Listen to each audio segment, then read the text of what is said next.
Hoje vamos comentar aqui no Super Tribo um tema muito polêmico. O universo estendido da DC. Deu certo? Será que ele cumpriu o que prometeu? É isso que a gente vai analisar hoje.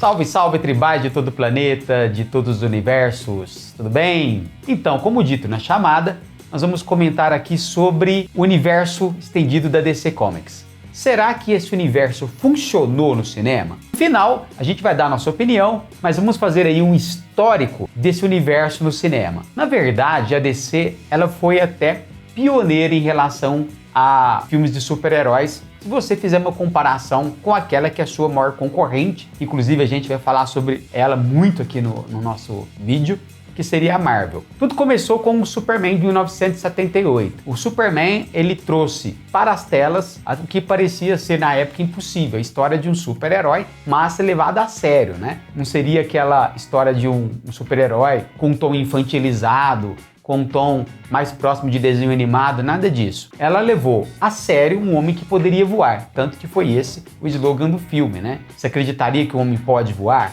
O Superman de 1978, inclusive, ele chega a ser modelo para outras adaptações, palavras do próprio Kevin Feige, que disse que os filmes da Marvel seguem à risca a receita do Superman de 1978 com Christopher Reeve. Depois a DC demorou algum tempo e lançou em 1989 um outro filme com um dos maiores dos seus ícones, né? O Super-Homem depois é o Batman. O filme de 1989 com Michael Keaton, ele comemorava ali os 50 anos de criação do Batman, ele fazia parte, né, dos eventos de comemoração do cinquentenário do personagem. Apesar de todas as polêmicas que nós já comentamos aqui no Super Tribo sobre a escalação do ator, o Michael Keaton, etc, etc, o filme foi um sucesso, fez uma Batmania no mundo, e então a DC sempre se dando bem com filmes individuais de seus heróis. Mesmo depois do fiasco do Batman e Robin, que seria, digamos assim, a pá de cal no gênero super-herói no início da década de 90. Realmente o filme é muito ruim, né? Deturpou totalmente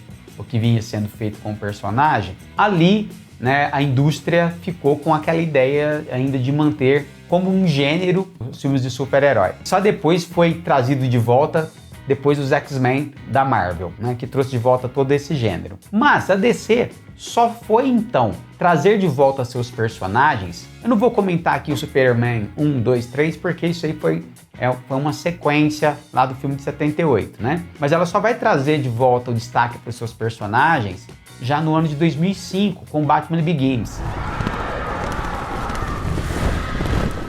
O Batman Begins do Christopher Nolan, ele vai trazer a origem do Batman, né? Ele vai tentar apagar aquele fiasco que foi Batman e Robin, e ele vai fazer um bom filme, na minha opinião, um ótimo filme do Batman, que é um filme de origem, contando até como o Batman veio a se tornar aquele herói de uma forma que depois a gente vai comentar os efeitos disso, uma forma realista, e esse filme foi um sucesso, depois o outro viria a ser um sucesso maior ainda. A DC então parecia muito confortável, porque a Marvel, não nos iludamos, por mais que nós sejamos fãs, nós queremos ver os super-heróis na tela, tudo não passa de um grande negócio, pessoal. É uma disputa entre duas grandes marcas que elas querem levar o entretenimento e ganhar dinheiro em cima. Na verdade, é isso que se trata.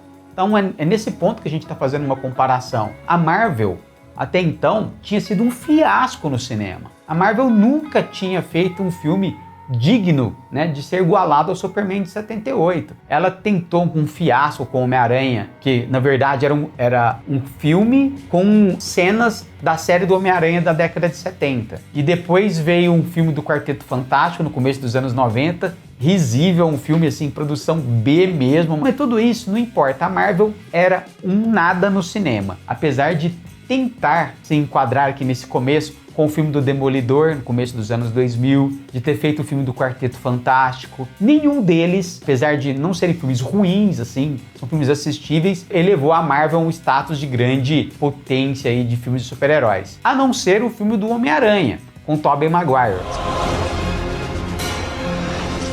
Esse sim, pela popularidade do herói, levou um monte de gente no cinema, né? Mesmo o filme dos X-Men também levou um monte de gente no cinema.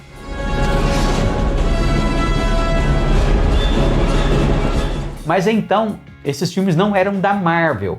O Homem-Aranha estava com a Sony e os X-Men estavam com a Fox. A Marvel tinha vendido os direitos dos personagens. Então a gente não pode falar em Marvel ainda. Então a DC estava aí surfando na onda dos bons filmes com Christopher Nolan, até que veio uma surpresa. Qual foi a surpresa? A surpresa foi o filme do Homem de Ferro de 2008.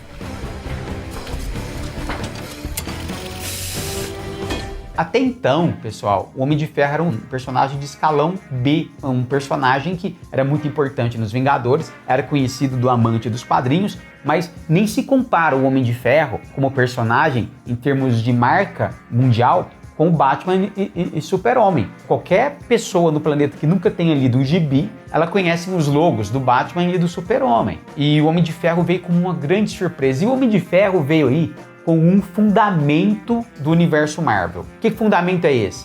O Stan Lee, desde sempre, quis passar a ideia que seus personagens frequentavam o mesmo universo. Então era muito comum nos quadrinhos um personagem aparecer nas histórias dos outros. A DC demorou um pouco para fazer isso. A Marvel criou a partir do Homem de Ferro esse universo compartilhado. Ela deu a entender que outros seres compartilhavam o mesmo universo que o Homem de Ferro. Iniciava-se aí uma grande sacada que veio se tornar um grande sucesso. E a DC? A DC passou a olhar isso de longe. Vamos insistir nos filmes do Batman. Em time que está ganhando não se mexe. Ainda mais quando veio o Batman Cavaleiro das Trevas, que muita gente considera um grande filme do Batman, né? Mais pela atuação do Heath Ledger, que eu concordo que foi uma excelente atuação, mas eu tenho sérias ressalvas em relação a esse filme, enquanto filme de super-herói. Então a DC preferiu apostar no Batman do Nolan. E aí que surge a primeira questão. A DC, ela tinha uma ideia, foi em 2002 essa ideia, Batman vs Super-Homem. Inclusive o Super-Homem ia ser o Jude Law e o Batman ia ser o Colin Farrell, que inclusive foi o Pinguim agora no filme do Batman do Robert Pattinson.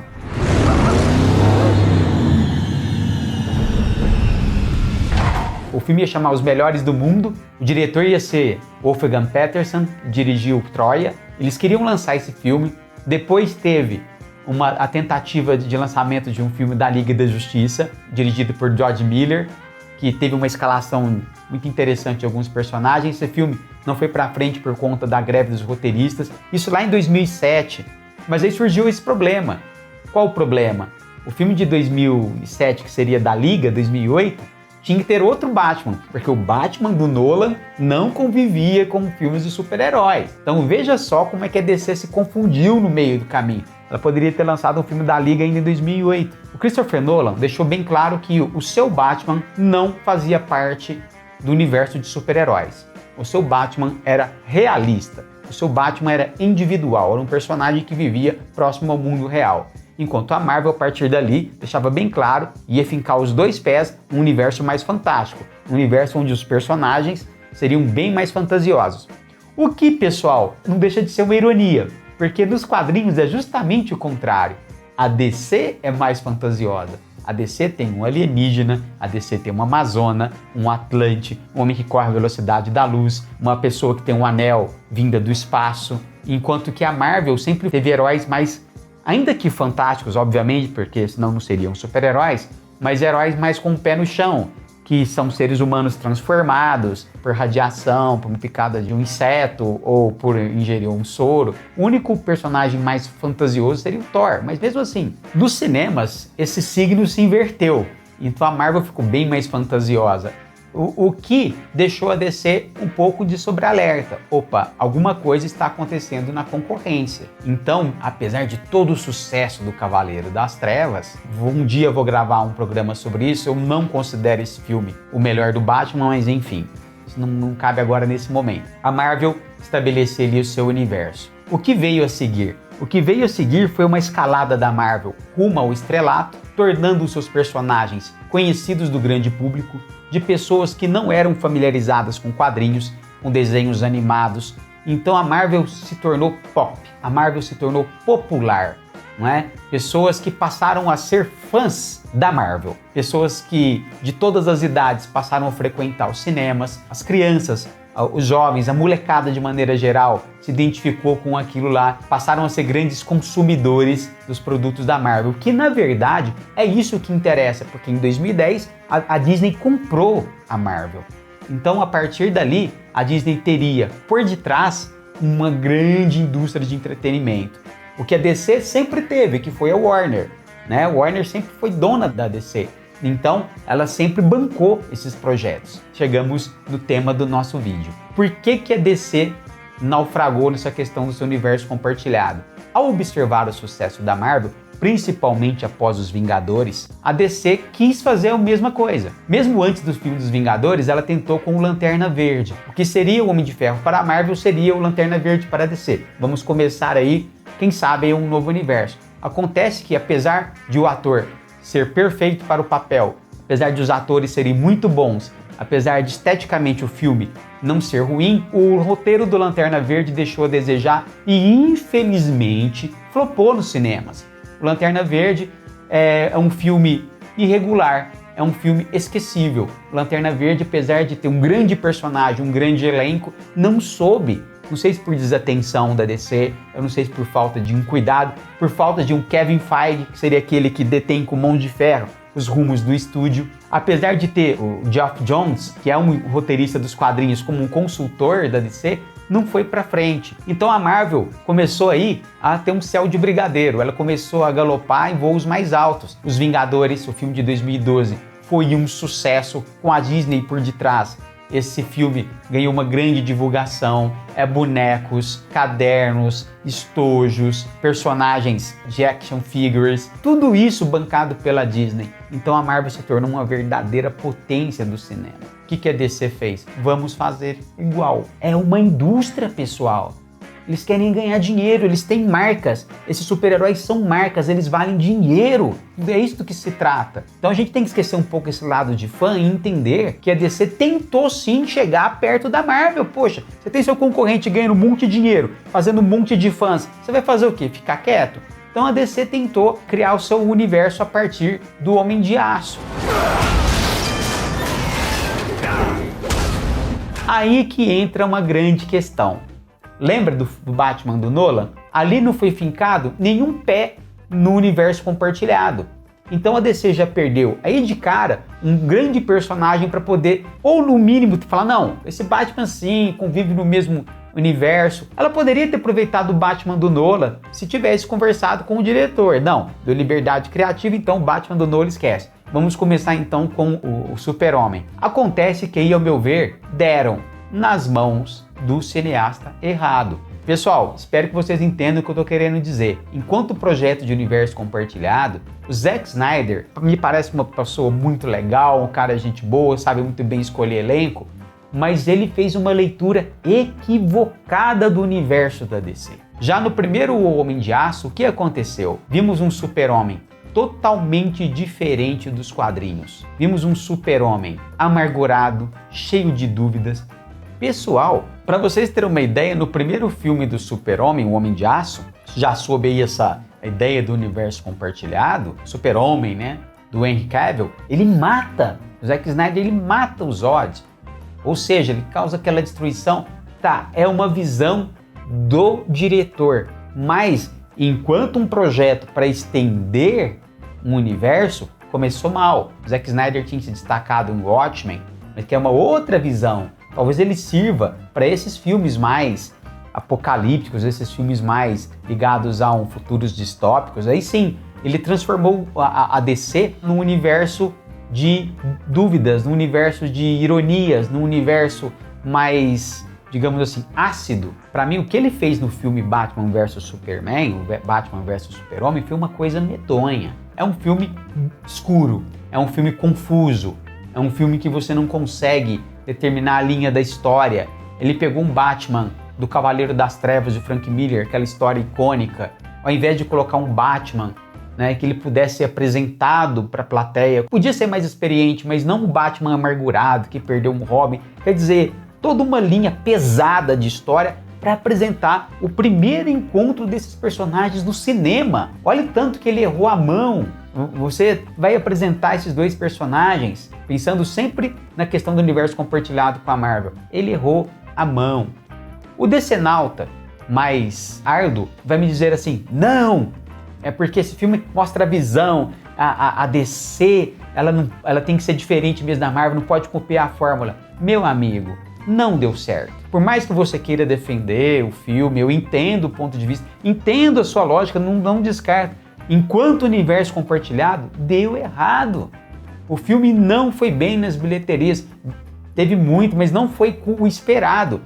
Pessoal, qualquer filme que unisse Batman versus Super-Homem, duas grandes marcas dos quadrinhos mundiais, dos heróis, tinha que, no mínimo, chegar próximo dos Vingadores. E não foi isso que aconteceu. Tanto que depois, na Liga da Justiça, ficou mais confuso ainda. Por quê? A Mulher Maravilha já tinha sido lançada, o filme, e a Patty Jenkins, que é a diretora, entendeu o que é a DC. Ela fez uma Mulher Maravilha solar, uma Mulher Maravilha otimista, uma Mulher Maravilha que é próxima dos quadrinhos e é próxima do que seria uma Mulher Maravilha da DC. Ela entendeu isso e levou isso para o cinema, tanto que o filme foi muito bem sucedido.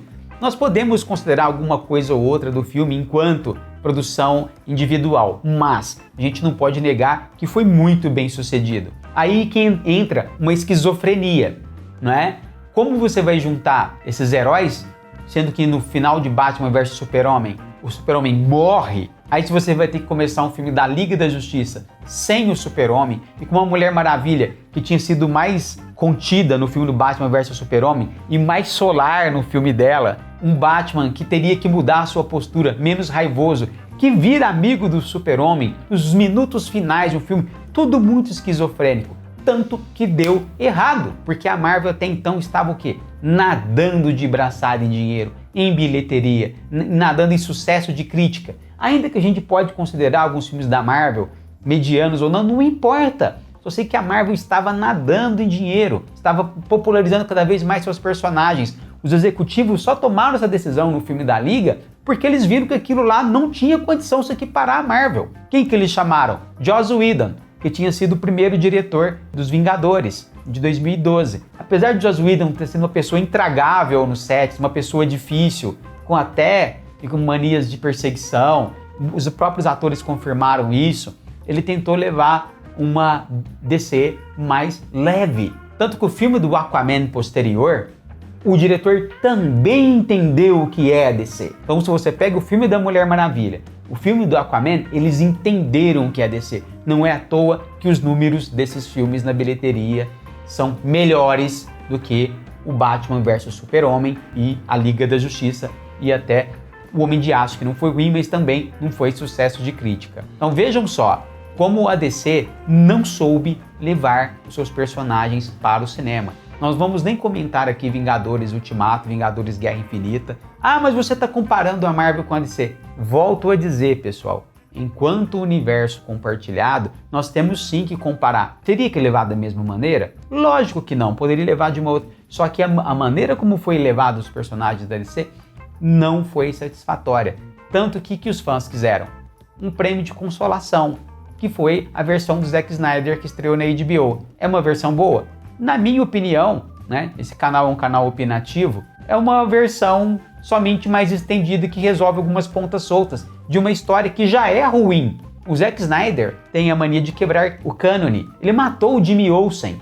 O Batman vs Superman, ele matou o Jimmy Olsen. Ele tornou ele um espião e matou o personagem. Ou seja, o Zack Snyder não entendeu o que ele tinha na mão. Tanto que a DC está tentando agora consertar, fazer também como a Marvel está fazendo, trazendo a ideia do multiverso para tentar ali arrumar alguma situação. Tanto deu errado que o Batman do Robert Pattinson, ele não faz parte desse universo. Ou seja, a DC abandonou de vez essa questão de universo compartilhado.